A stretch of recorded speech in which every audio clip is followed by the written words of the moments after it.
So dito, lalagay ko siya. Hahanapin ko kung saan ko siya i-reposition.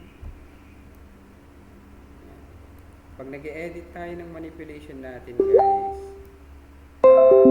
doesn't matter kung hindi pa okay yung adjustment, hindi pa sila magkahawig ng kulay, walang problema dun, guys. Kasi sa finalizing tayo magpa-final touch doon, no? Yan. So, doesn't matter, guys, kung ano, mahuli yung sa coloring natin. So, dito, control dito transform ko, and then yun, i-work ko siya. Yan.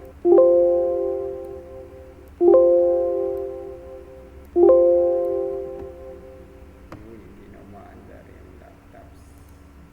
Delete ko na muna ito.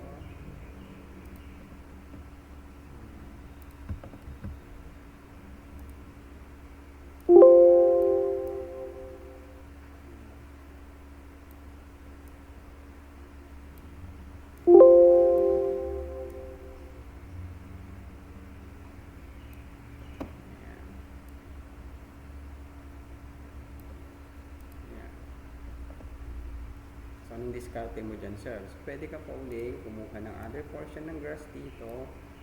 Then, Control J, duplicate. Control dito, transform. Ganyan. Ilagay mo siya ngayon dyan.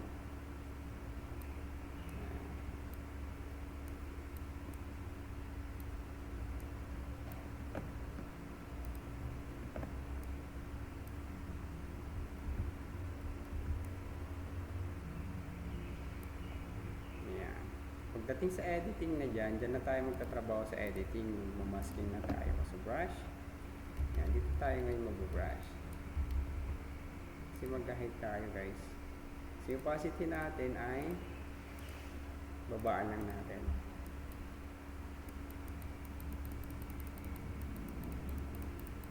Yan, para may timing natin to, make a selection dito. Yan, para dyan lamang po magpipit po yung pinabrush natin. Control Shift invert hanggang dito lang. Ayaw mong lumampas. Diba?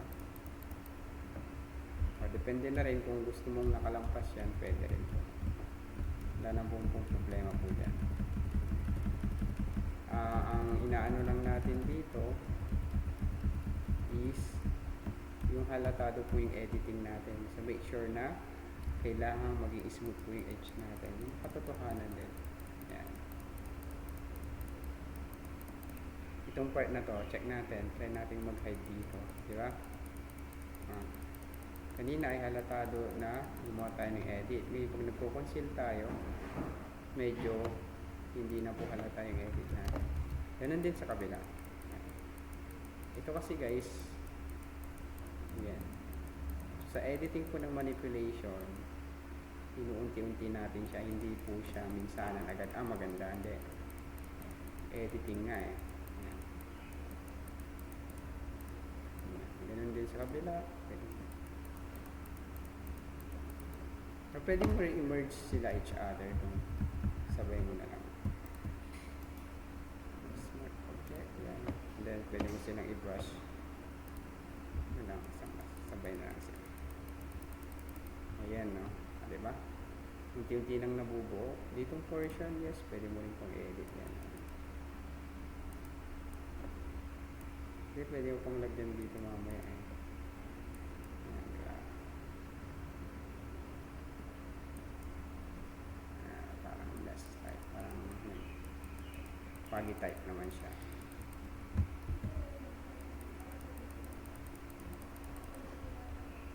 Diba? Next na pwede natin ilagay, pwede tayo maglagay ng land, ground.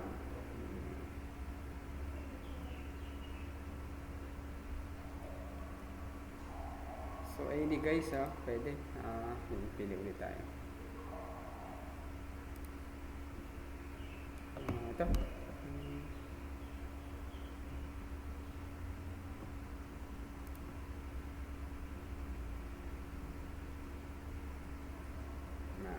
Type ko lang dito. So anything na pwede nyo ilagay, depende sa concept, pwede nyo pong ilagay.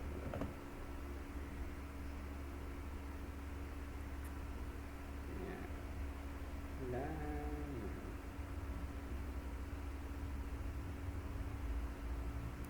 send.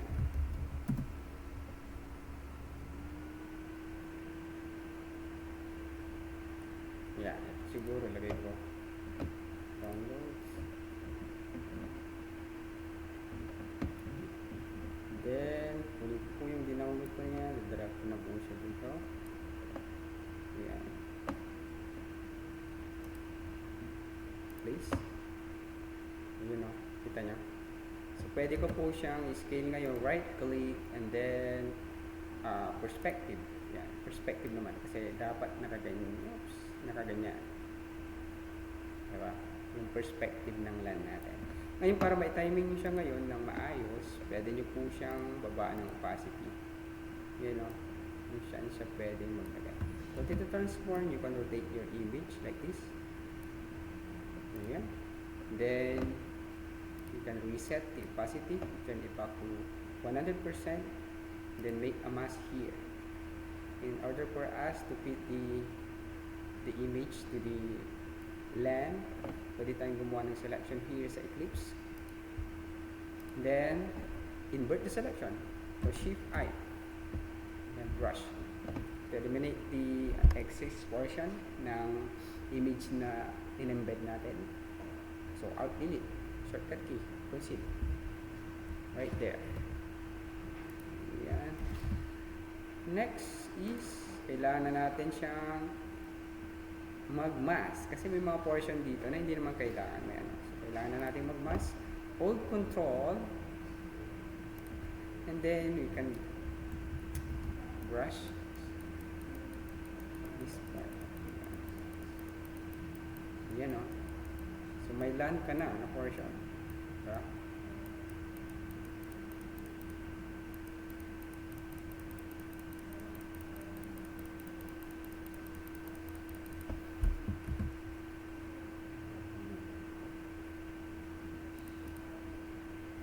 Next, pwede ka pang maglagay dyan kahit anong ba, pwedeng birds, etc. Dito para maging ano, mas realistically po yung ano, invert smart double click ko po ito, right click, convert to smart object, and then gusto kong lagyan ng shadow kasi may shadow dito, gusto kong may shadow rin dito. So dito, overlay ko po yan, color overlay, ng dark color.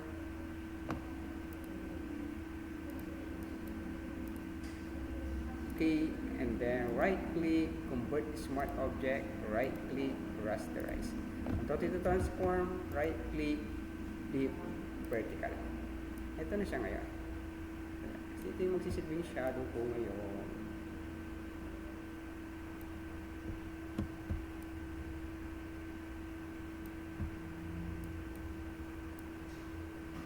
Well, kung asan nakadepende rin po yung positioning ng shadow ng iba, whereas din dapat yung positioning ng shadow niya. Nalagay ko siya dito. Ayan. Pwede naman yan.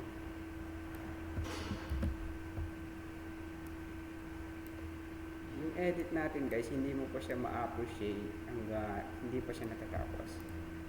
So, kailangan talaga tapusin siya. Hindi siya, okay na siya. No, walang ganun, no? So, dito, blurry ko po siya, filter, blur, Gaussian blur. So, crystal po to guys, wala pa akong plano na, sorry, masyadong harsh. Filter, blur. Wala pa akong naisip na concept. I'm just, trolling. Yan. Kayo, kung may naisip pa kayo na concept na pwede nyo gawin, pwede po. You know, parang may shadow effect siya. Dito naman, pwede mong i-brush. Yan. Yan. Pwede mong i-reveal ulit. X. You know. Shadow na. Ito ang shadow. Pangalatado. Pwede mo pang ma-edit yung mga. Then, I could change it into multiply. Yan. Mas ida-darken niya pa. Yan, no? Diba? Mas makatotohanan na may shadow na rin. May shadow na rin dito. Pag masyadong shadow, pag masyadong pwedeng bawasan ang opacity. Well, it depends pa rin sa edit niyo yan. And then, para hindi halatado dito, pwede pa yung magdagdag ng kung ano-ano pa dito ng parts. Well, binigyan ko lang po kayo ng idea paano po tayo mag-start. So, ito pwede po i-duplicate ko yun actually. Shift.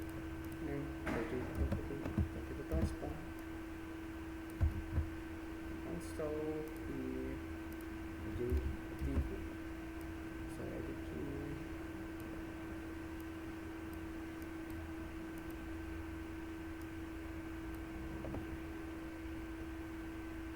Yeah. Pwede pa kayong kumuha dito.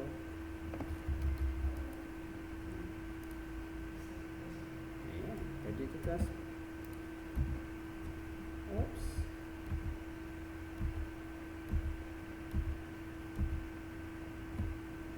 Ito.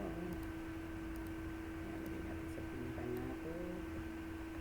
Ayan. And then, pwede nyo pang i-tweak yan sa other places. Sa palagay nyo.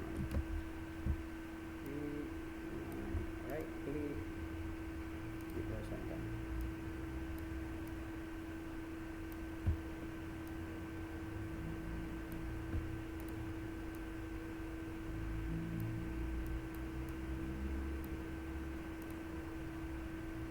Cut ko na muna ito guys at pakita ko na lang kung natapos na siya. No?